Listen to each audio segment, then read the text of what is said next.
Beyond the buzzer, inside the game, this is Sports IQ with Larry Smith.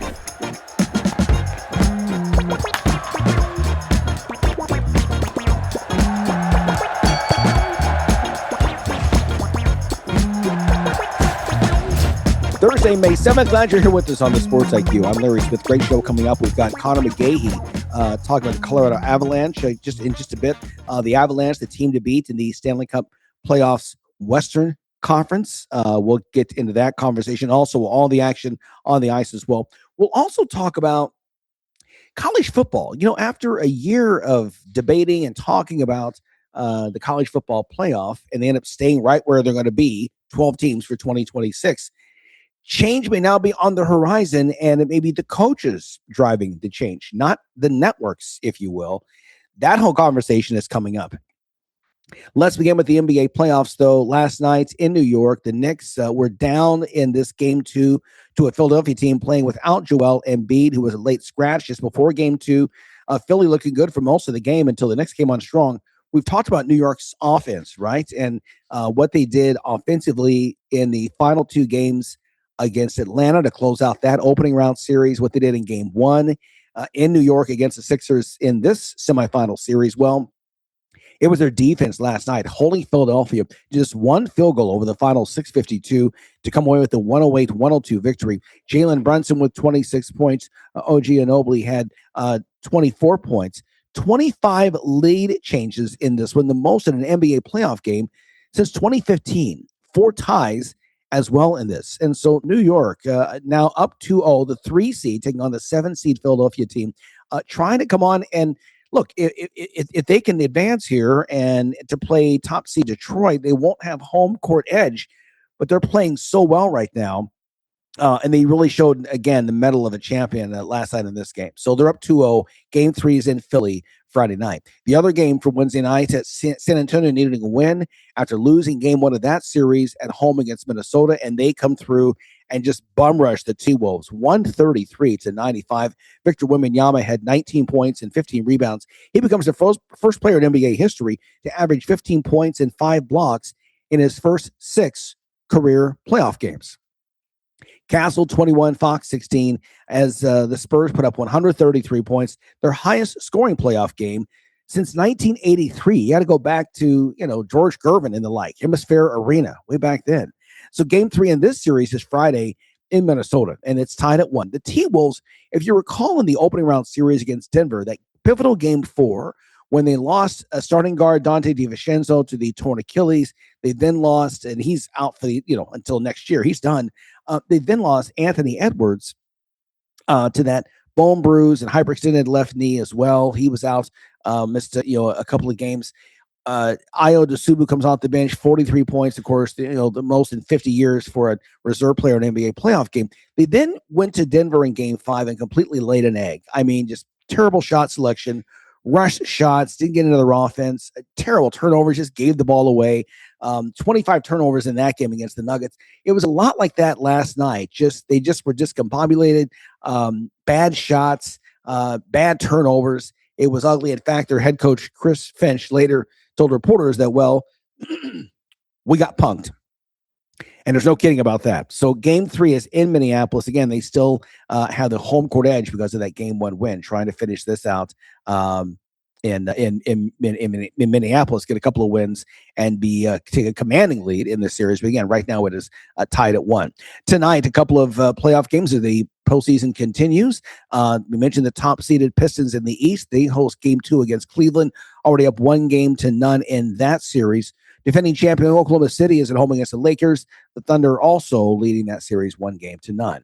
Off the court, Milwaukee Bucks, their co-owner wants the whole thing with Giannis Antetokounmpo decided before the NBA draft. Jimmy Haslam speaking during the press conference introducing Taylor Jenkins as a new head coach. Jenkins, who became the winningest coach in Grizzlies history before being booted from Memphis.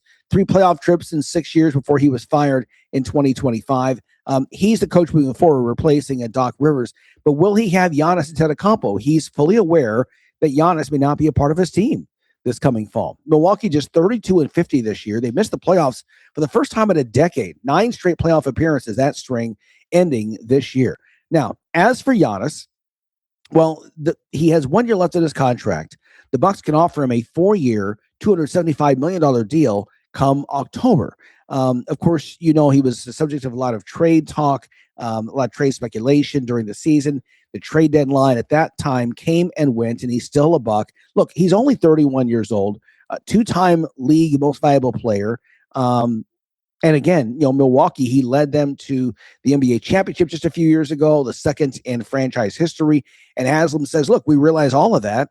We just need to know if he's here, because how we build our team depends on if Giannis is here for the next several years or if he is not. And so a bit of an ultimatum, if you will, given out at a time when they're introducing their new head coach. We'll see what happens. Giannis Antetokounmpo at 31 years old, still one of the top 10 players in the league.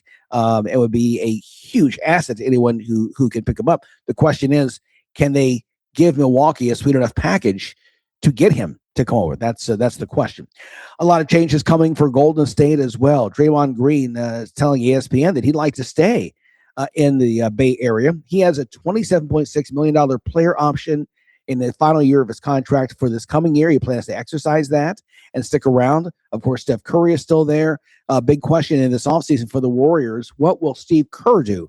The head coach there for 12 years, 4 NBA championships, but has already said he's going to take some time, walk away, and kind of think about it.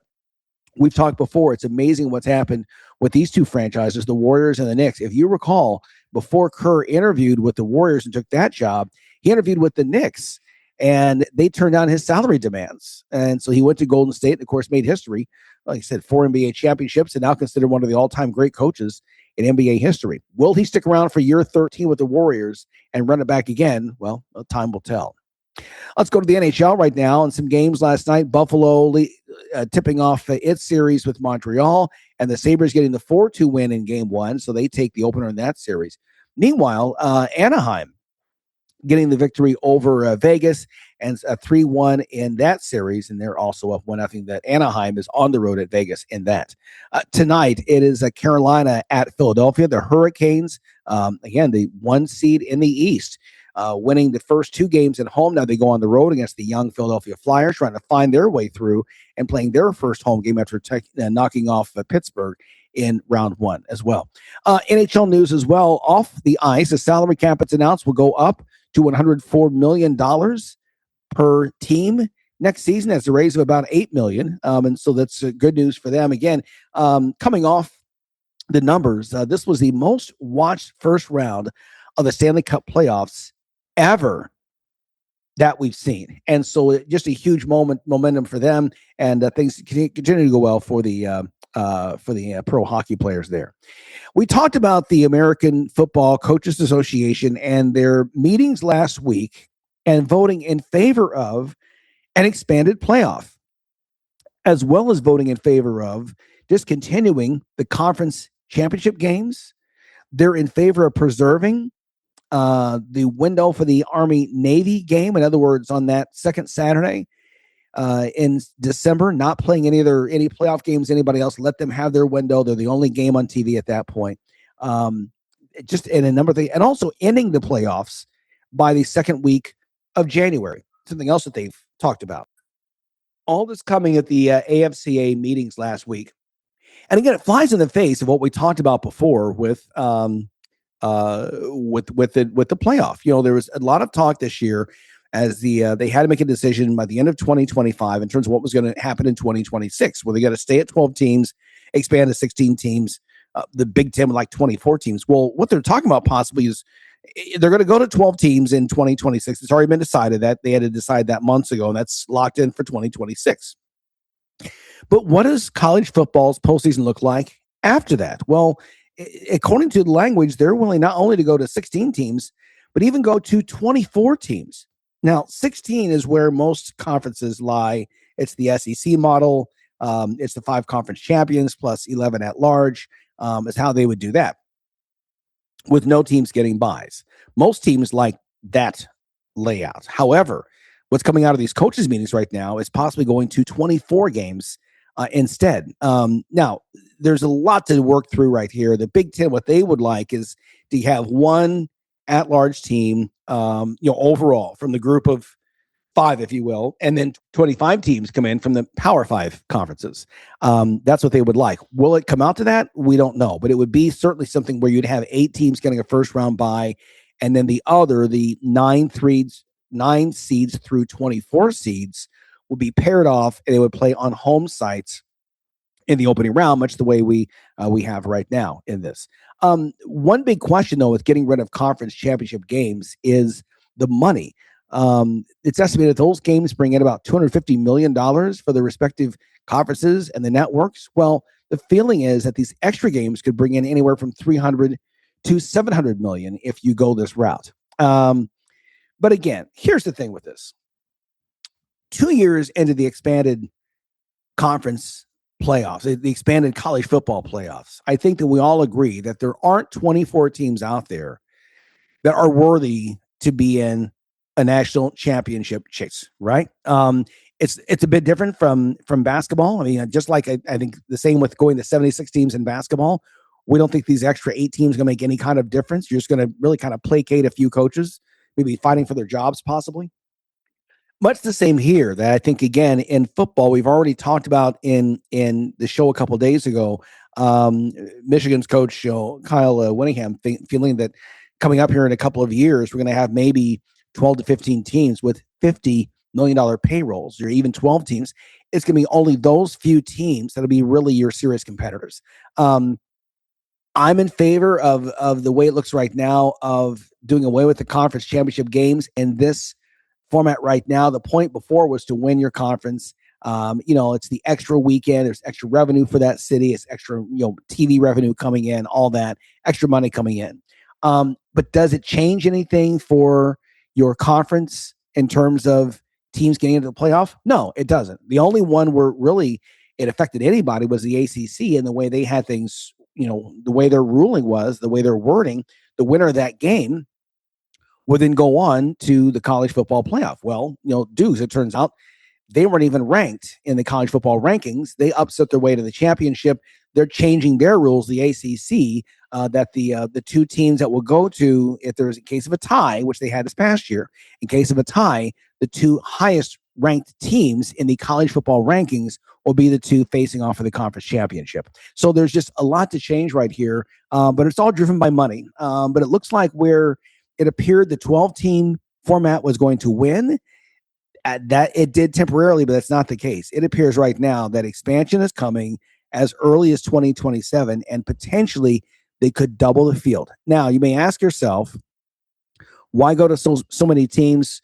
No one else does this. Not true. The FCS level, the former 1AA, they've had a 24-team playoff in place for years, with the top 8 teams getting buys. And then, of course, for them, they don't have the bowl system, so they will then play on home field sites up until the championship game. So, folks, strap in. It's about to change in a very big way in college football. It appears that we are on the brink of having a 24-team college football playoff coming soon. Crazy. All right, stay with us. Much more to come after this. Those old golf clubs sitting in your garage right now, there's a good chance they're worth real money. That driver you replaced, those irons you upgraded, even that putter collecting dust. Golf Roots lets you trade them in for cash or credit toward your next set. And right now, Sports IQ listeners get exclusive offers. Take $20 off any order over $100 with code SIQSALE, or get a 15% bonus on your trade-in value with code SIQTRADEIN. That means the clubs in your garage could be worth even more. Golf Roots is on a mission to make golf more accessible, offering high-quality, pre-owned name brand clubs for every skill level. And if you're just starting out, the Just the Roots starter set is one of the most affordable ways to begin, with full trade-in credit when you're ready to upgrade. So don't let your old gear sit there losing value. Go to golfroots.com and see how you can start or upgrade your golf journey today. Use code SIQSALE for $20 off, or SIQ trade-in for 15% extra when you trade in your old clubs. That's golfroots.com. Golf Roots. Upgrade smarter.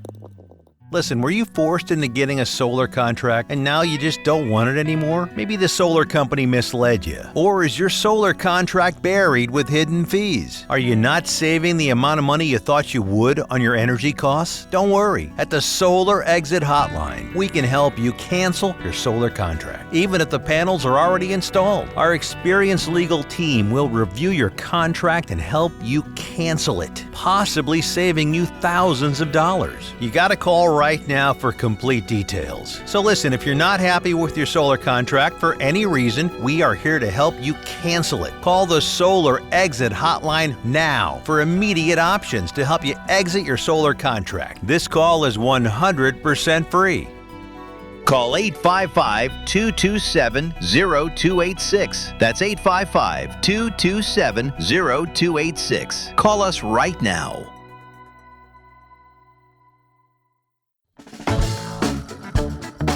You're listening to Sports IQ with Larry Smith.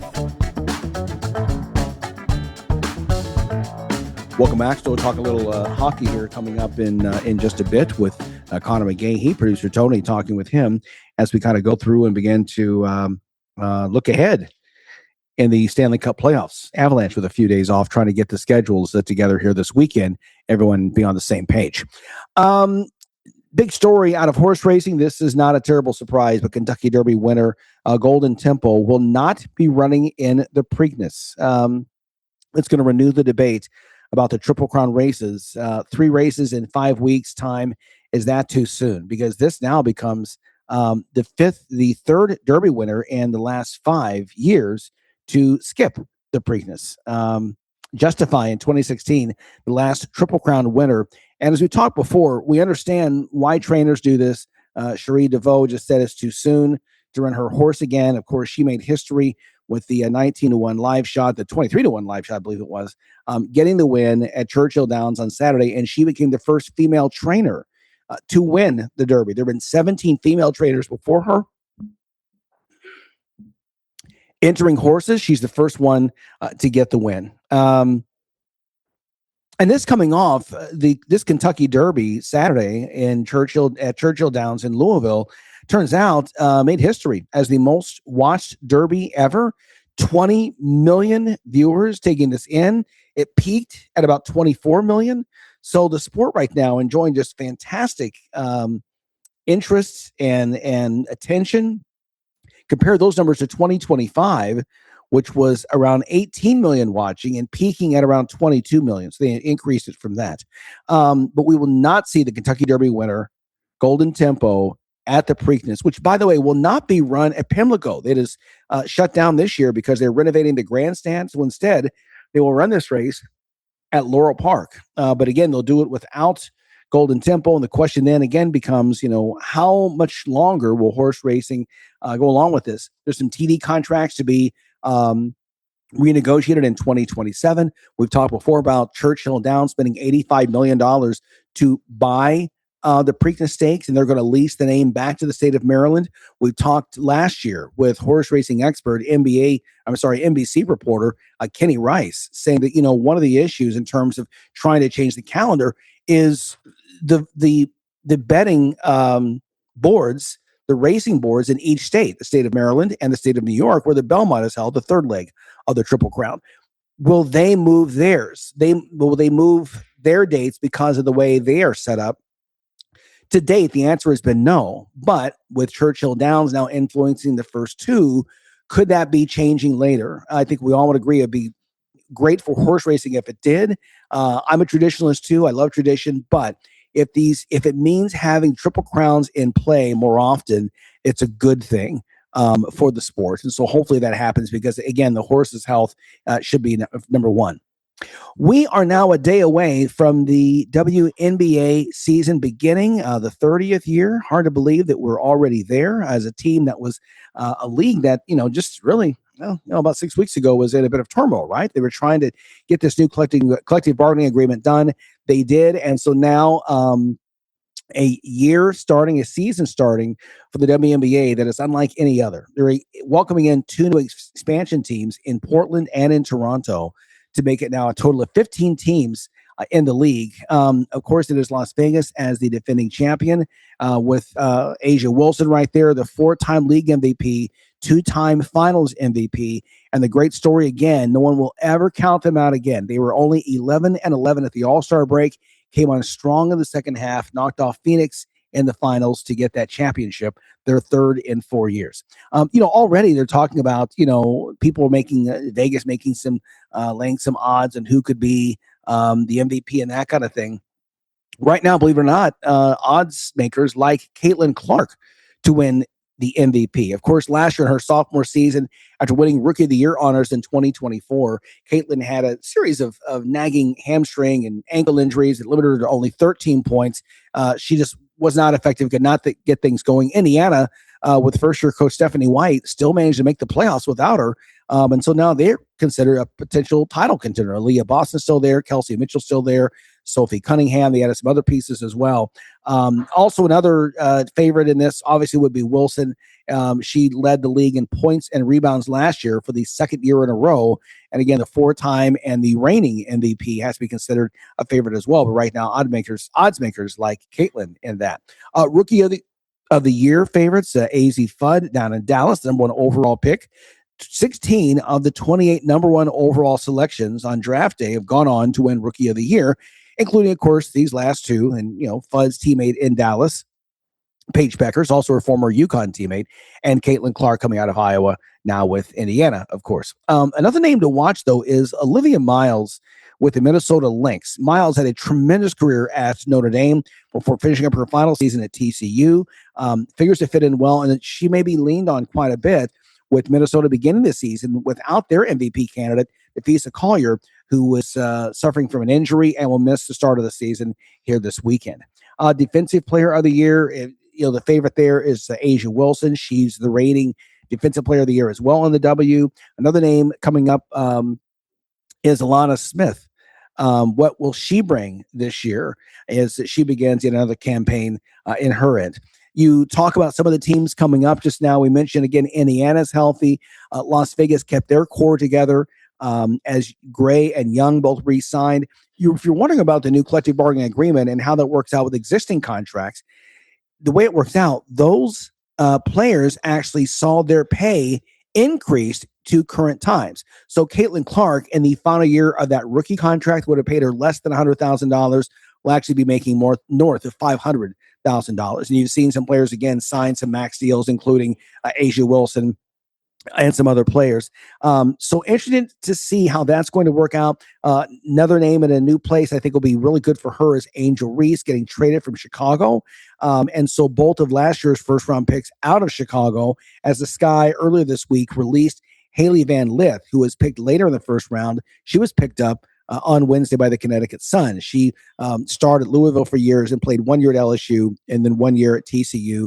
It's her second year now with the WNBA. But Angel Reese sent down to Atlanta, where she will join Ryan Howard, a former number 1 overall pick. Also, Elisa Gray, who was an MVP candidate last year. There's a lot of talent right now in Atlanta, and the Dream are coming off their winningest season ever under first-year coach Carl Semesco, who spent more than 20 years at Florida Gulf Coast, had a fantastic first year. It has him really excited down in Atlanta. By the way, if you're an Atlanta fan, get your tickets early, because that's one of the smaller arenas in the WNBA, and they do sell out very quickly. So we're watching for Atlanta. We're watching for Indiana. We're watching for Las Vegas, of course. The LA Sparks, Cameron Brink, Rakia Jackson. We'll see what they can bring this year. Seattle saw they lose Nena Ogwumike to the Sparks, and so they add them. Kelsey Plum is there. What will that team look like? Could they maybe contend for a title as well? Right there next door, the closest team proximity-wise to Las Vegas. We will only have to wait and see how that turns out for them. Okay, stay with us. Much more to come. Our guests talking hockey is up next. Do you want to save money on your next flight? Then pick up the phone and call. That's right, call. Because the best prices on airline tickets are not online. They're with SmartFares. See, SmartFares has special deals with the airlines. When they have unsold seats, they use SmartFares to fill them. So you get airline tickets at ridiculously low prices. They have access to great prices and discounts with over 500 different airlines, plus 300,000 hotels and rental car companies. Their prices are too low to publish online. The only way to learn more is make a free call. With the extra money you'll save, you can book another trip or treat yourself to dinner or shopping. So stop searching all of those travel sites to find the lowest price on your next trip. Let one of our SmartFares expert travel agents find the best prices for you. Call SmartFares today and get the best price on your next trip. Fans of big sports radio and sports spectacular podcasts have a new home on the Chief Sports Network. Find your favorite programs and content all in one place by downloading the Chief Sports app in your mobile device. Created in South Carolina, the Chief Sports Network is the home of an expanding network of live and podcast format programming. It is also the home of one of the leading national college football podcasts, JC and Morgan, hosted by ESPN's Mike Morgan and 24/7 Sports' JC Sherbert. Download the Chief Sports app for free and find all of your favorite programming under one easy umbrella. Thanks to all of our markets for your loyal support of Big Sports Radio and our Sports Spectacular podcast, and we look forward to connecting with you anywhere in the world on the Chief Sports app.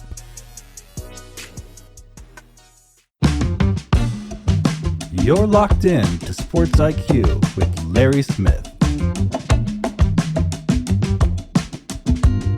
Okay, we just got the phone. Connor is tied up right now, so producer Tony, let's talk a little hockey right now. We'll try to get him on for tomorrow or later on.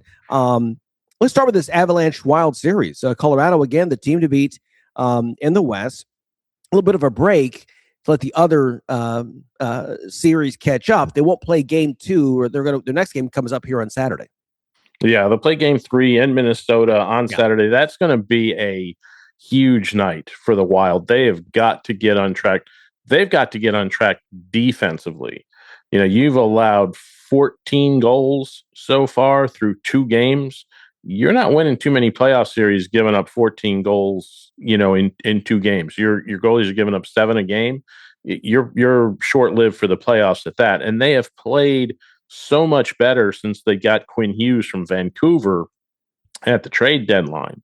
But even that's not helping them. You know, right now, Colorado absolutely can't miss. Their shots are all finding the net, whether it's deflections up front or just straight shots coming through or gang clusters around the net. Everything is getting in to the net, and it's just killing the Wild at this point. And if you're an Avalanche fan, you have just got to love the way this series has started. Yeah, no question about that. A chance now, like you said, to go up 3-0 on the road, and it would just be a commanding lead if they can make that happen. There's no question. Want to talk about your I think you're Buffalo Sabres. I know you grew up in Western New York. The Sabres right there, getting through the first playoff series in a number of years, and getting the big win last night over the Habs in the opening round of that Eastern Conference semifinal series.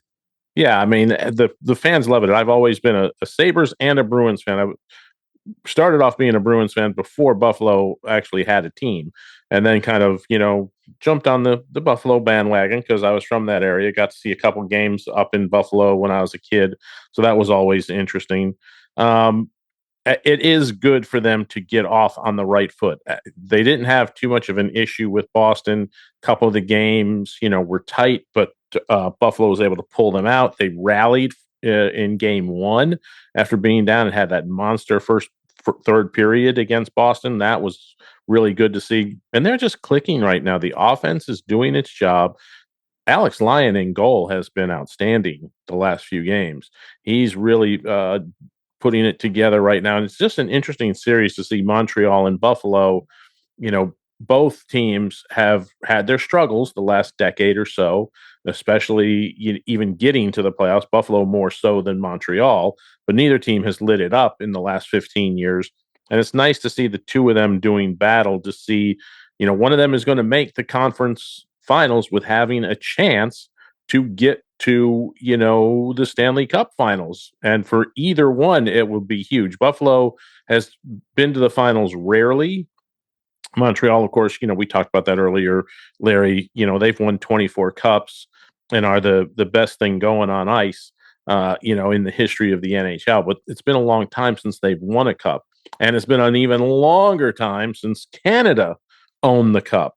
So they've got the weight of an entire nation on them right now as they get into these playoffs.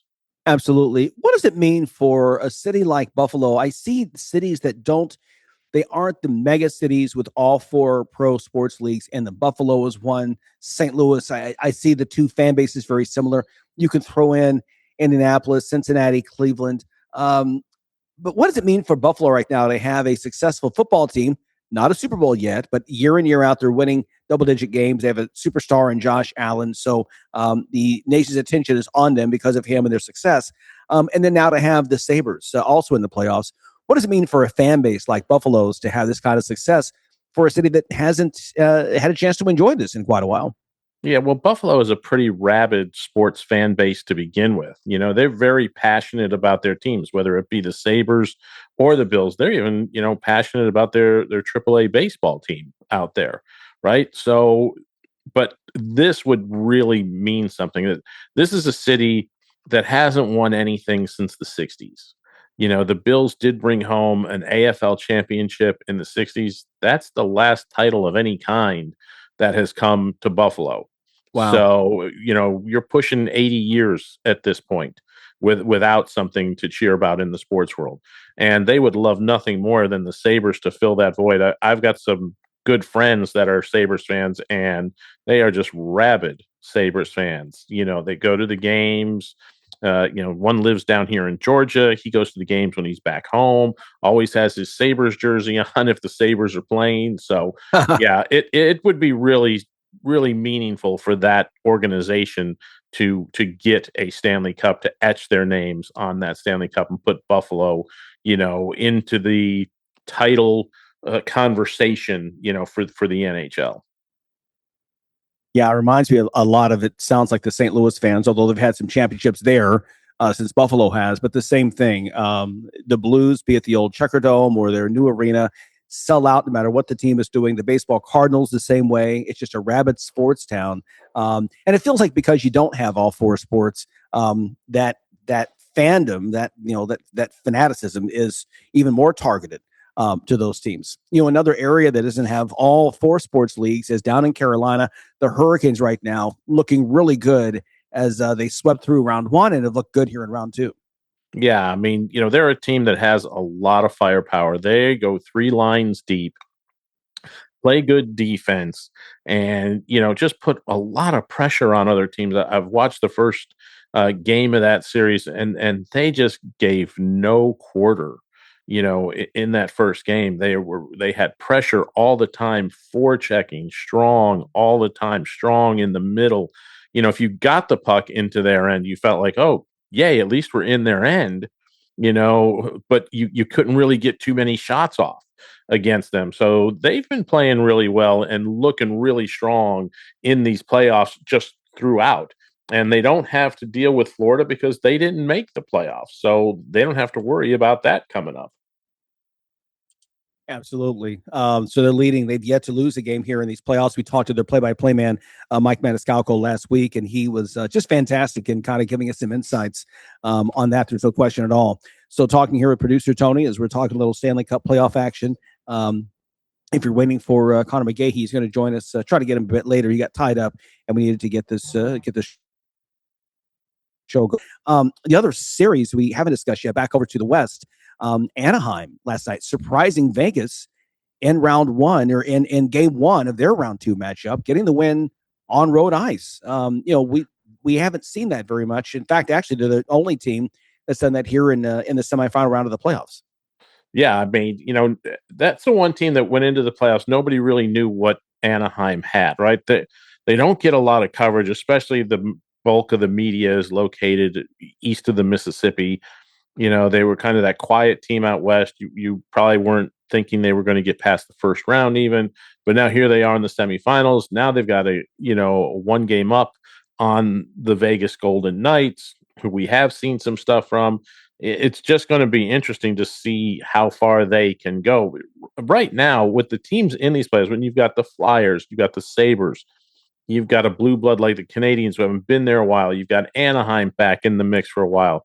It's really been this new kind of wave rebirth, for the NHL with some different faces in these playoffs than we've seen the last few years. There is no Florida. Tampa out in the first round, Bruins out in the first round, the Rangers didn't make it. A lot of the teams that have been there, the Caps didn't make it. There was no Alex Ovechkin this time. The Pens and Sidney Crosby out in the first round. So we're getting to see some new faces, some new blood into these playoffs, and hopefully it's making it interesting. Look, the Oilers are out already. They've been to the Cup Finals the last 2 years. So you're going to have two new squads in that Cup Final no matter what. And it's always good for the league to see. I think that's the great thing about the NFL, Larry, is the parity. Because you get to see different squads year to year. Yeah, the Chiefs are a little bit of a dynasty there for 5 or 6 years, and they won 3 Super Bowls, but there were always different teams in it against the Chiefs. It wasn't, okay, here's round 1 of the Chiefs Cowboys, and Kansas City takes it. Now round 2 goes to the Cowboys, and then round 3, what happens the next year? Like you get a lot of times in basketball and in hockey. So I think this is really good for the NHL, just getting to see some new faces, some new blood, some new coaches in these playoffs, deeper runs, because the whole hockey fandom is on these teams that are left, because everybody else is home, playing golf for the summer. Yeah. And as we talked at the top of the show, we're coming off the most watched opening round of the NHL Stanley Cup playoffs ever. And I think that goes to that in terms of, again, some fresh blood in there. New teams, new players, some new winners moving on to advance. And like you said, clearly that's it's good for the gander, when you have that and that kind of activity and have it's one thing that we have dynasties and that happens. The Warriors for a while, the Chiefs for a while, the Yankees for a while. But again, we talked the other day, the Yankees, only one World Series title in the past decade. So you can have all that money, doesn't guarantee success. It's great here in the NHL that they are also following suit, and we get to see some fresh teams in there and fresh approaches each year. Well, I think, these kind of playoffs and seeing those kind of numbers are also going to influence, people don't think about this, but it's going to influence the baseball CBA that's coming up. I've been doing some reading, and there's a couple of folks out there that say the Players Union may be coming around to a CBA that has a harder cap, which you would have thought that was just sacrilegious among baseball folks, coming in.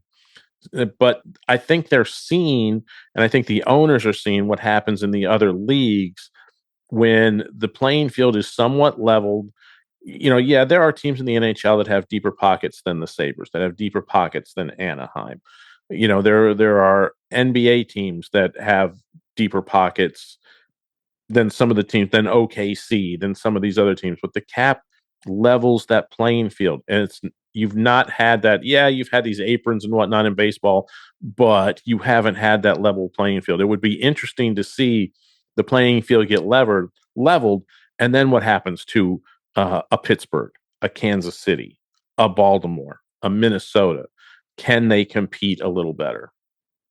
Totally agree. And it also all goes into dollars later. We also talked about the salary cap going up to, I think it was 104 million. We talked about a few minutes ago, up 8 million from last year. So again, like you said, it's all good, right? When you put it all together in the cycle, what you're trying to build, you get this good parity, you get these teams coming in, you get more interest, you can get increased revenue, and that means increased salaries. So it's, and if you're increasing salaries, it means you're also increasing the bottom line, and the owners are taking home more as well. Absolutely. It's always a win-win, I think. The new contracts have really helped out the league. For a number of years, they were almost off TV entirely. There was a couple seasons where the only place you got NHL hockey was if you had the NHL network, and you didn't get to see anything else. Yeah, I think NBC might have had the finals those couple years. They swapped it up with the NHL network, where NBC would show 2 or 3 games. But now you're coming back, you're at least on mainstream cable with TNT, with ESPN, and people are going to be able to see those games. And the finals will all be probably on ABC or ESPN. I think they are the host this year. So again, you get that exposure, you get to those new fans, and let's not forget what the Olympics have done for hockey. If we remember back to 1980, the NHL saw a big boost from that USA team winning. This USA team winning, while not quite that same story, has given a boost to hockey all over North America, especially in the States, to watch and to be interested and to be captivated by this sport. Yeah, absolutely. It's just been a good thing. And also we see on the local level, some of the media companies like Gray and Scripps coming in and bringing the non-national games back to a free to air progress. That again, that builds interest in the teams, more people watching. There's a revenue stream there that they figured out how to make that happen. And so, yeah, it's all good things for the NHL. Okay, more to come after a quick timeout here on the Sports IQ. I get a lot of calls from people across the country who are suffering from the affliction of IRS tax debt, and that's because I have a remedy. Hi, I'm the tax doctor, and if you're having any of these tax issues, call me right now. My team specializes in helping people over the age of 50 solve their tax problems, and the bigger your tax problem is, the more money you can save. If you owe the IRS money, or you're about to owe the IRS money, or even if you need to file years of unfiled returns, call us right now. Our friendly, highly trained representatives are waiting right now to take your call. Over the years, we've helped thousands of people just like you stop the tax liens, wage garnishments, and harassing phone calls. You don't need to send the IRS a big fat check. We can negotiate a lower amount. That's what we guarantee for you. So call us right now. Call 833-789-3068.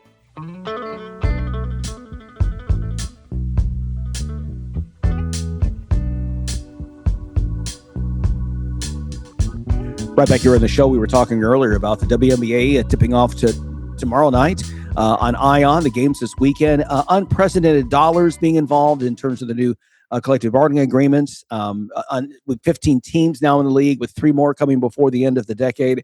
But Producer Tony, we were talking about some of the rule changes you and I think will be a good thing, the way they plan to call the games this year. Yeah, I think, we saw it last year in the finals and in the playoffs and even in the regular season. There were a lot of the players that were not happy with the way these games were being called or the way they weren't being called, basically. The physicality, basketball is not a sport where there's no physicality, but it's not a sport where you should just be allowed to run over people and say, well, that's just incidental contact. That's not incidental contact. And if you're allowing that to happen, you're taking some of the beauty away from what the game is. And that's men's or women's basketball, but more so in the women's game, because the women's game really has brought back passing. It's brought back cuts. It's brought back because they don't play it above the rim. They play it below the rim. So you're seeing more movement. And when that movement is restricted because people are tossing elbows and hips and body checking and, pulling players down and no fouls are being called, first of all, it leads to fights. Second of all, it leads to injured players. And if you're the WNBA, you need those star players on the court. Because if they're sitting in doctors' offices, if they're sitting with ice packs on their limbs, if they're sitting with casts on, that is not going to help you in the long run. Yeah, think about last year. Caitlin Clark, we mentioned, she played only 13 games, missed most of the season. Paige Becker's missed games with injury. Nafisa Collier, Asia Wilson, Cameron Brink, the torn ACL from the year before, she didn't play the full season. So, and that's just some names off the top of my head without really going any deeper into it. For a while, the New York Liberty couldn't play their big 3 of Jones, Stewart, and Ionescu didn't play together for about 2 months because of various injuries and things happening. So you're exactly right. You need them on the court. And that's one thing you and I have talked about these last couple of years, watching it now up close and being a part of the studio show. And so really paying attention to Friday night games. There's so many plays that I would think when it happened, okay, well, that's a shooting foul. That's an and one. It just was a play on. And we were surprised that a play that physical, whatever the case wasn't called. So I think it's a good thing to try to clean the game up.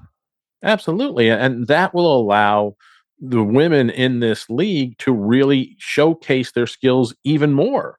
They're going to be able, to make those deft passes that they can make. They're going to be able to hit those shots. They're going to be able to drive the lane without going, oh God, am I going to, break a rib on a drive into the middle of the lane for a floater or things along those lines. And again, it's smart. And I don't know whether it was inexperienced on the officials' parts or if it was coming from the league office to say, let them play. There's a fine line. And as an official, I know how tough it can be to get to that line. You want to let them play, but you have to enforce the rules. You cannot ignore the rules for the sake of, well, let's let them play. Because the more you give them, look, players are like anybody else. The more you give them, the more they're going to take. And if you let this bump go, then I'm going to do 2 bumps. And if you let the 2 bumps go, I'm going to throw an elbow. And if you let the elbow go, then what's coming next? A headlock? Come on. Yep, you're exactly right. Minnesota Lynx head coach Cheryl Reeve, who's won 4 league championships in her long tenure there in the Twin Cities, she had this quote talking about that. She was saying, while they, the players, were hard at work on the collective bargaining agreement, we were hard at work on the state of the game. We don't want the level of physicality that we've seen in our game. We play beautiful basketball in the W. We got to make sure it's not marred by unnecessary physical contact. So I think you're right. She, got in trouble in hot water late in the season because she was complaining about the physicality. And I believe it was a play, if I'm not mistaken, that knocked Nafisa Collier out for a couple of weeks. So yeah, this across the board, it's a good thing. Yeah, it's definitely a good thing. I'm looking forward to seeing the games called this way. And look, players will adjust.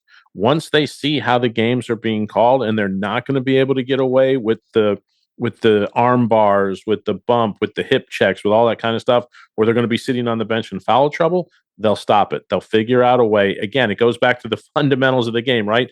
You play defense in basketball with your feet, not with your arms, not with your shoulders, not with your hips, with your feet. You got to move your feet. Yeah. Okay, so the games tip off tomorrow night. This is a league that runs through September. We've seen Las Vegas win 3 of the last 4 championships. New York coming through 2 seasons ago to get the win, the first in franchise history there. What player are you watching for, and what team do you like to cut down the nets in September? I think you just can't go against the Aces right now. The way they finished, the way they ran through the playoffs, they're so strong. They're so talented. That's the key word, is they're talented. If I'm looking for a surprise, I like the way the Mystics have built this team back up.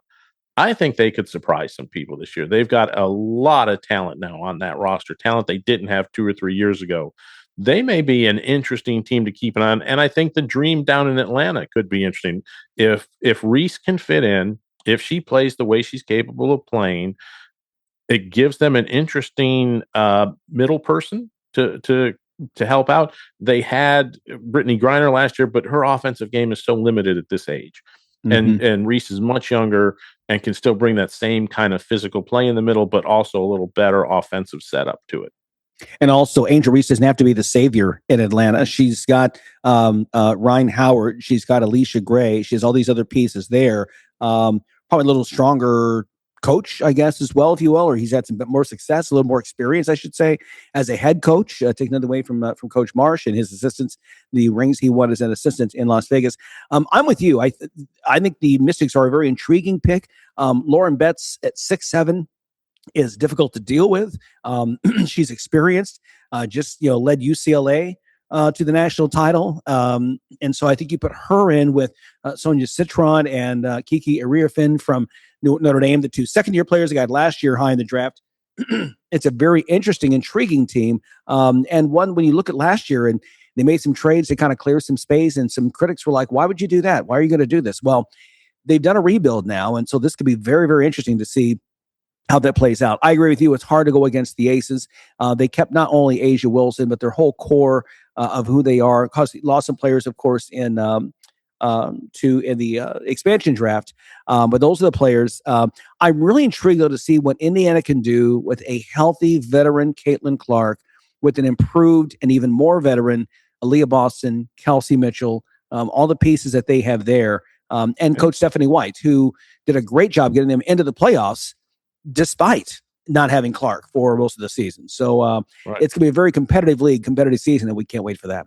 Okay, our moment of awe is up next. Are you paying too much for term life insurance? There's a tremendous price war among the major term life companies. Rates have dropped dramatically in the past few years. For example, a man age 45 non-tobacco user, $1 million of coverage is only $75 per month, level for the next 10 years. Or a man age 50 non-tobacco user can buy $500,000 of coverage for a monthly premium of only $110. Guaranteed not to change for the next 20 years. That's right, level rates for 20 years. And if you're a smoker, we have great rates for you as well. At the Term Lifeline, we specialize in policies of $500,000 and above. So if you're looking for new or replacement term life insurance, call right now for a free quote. Rates and availability may vary by state. Sample rate quotes are based on preferred non-tobacco underwriting exam required to qualify. Call 855-826-7932. 855-826-7932. That's 855-826-7932. Okay, time now for a moment of awe. This goes back 111 years ago this week. Actually, the actual date was May 6th, 1915. Red Sox pitcher named George Herman Ruth hit his first of a career 714 home runs. Ruth was the starting pitcher for Boston against his future team, the New York Yankees, at the old Polo Grounds, that field in New York. Ruth hitting ninth, smacked a rise ball from Jack Warhop in the third inning over the wall in right field. The rookie pitcher tossing 12 and a third innings as the Yankees beat Boston 4-3. By the way, Ruth would win 15 games in that first year in the bigs and would hit .315 with 4 homers in his limited play. The Red Sox go on to win the World Series, their third World Series title. Ruth would help them win 2 more before being sent to the Yankees in 1920. The curse of the Bambino on Boston would last until 2004 when they finally broke through and beat the Cardinals 4-0 in the World Series. But again, that first home run for the legendary Babe Ruth happening this week, 111 years ago. And that's our moment of awe. Thanks so much, everyone, for joining us. We appreciate you and your time. Hopefully make this a great Thursday. And we'll talk to you tomorrow on the Sports IQ. Thanks for listening to Sports IQ with Larry Smith, Monday through Friday. Continue the conversation at Sports IQ LS. We'll see you next time.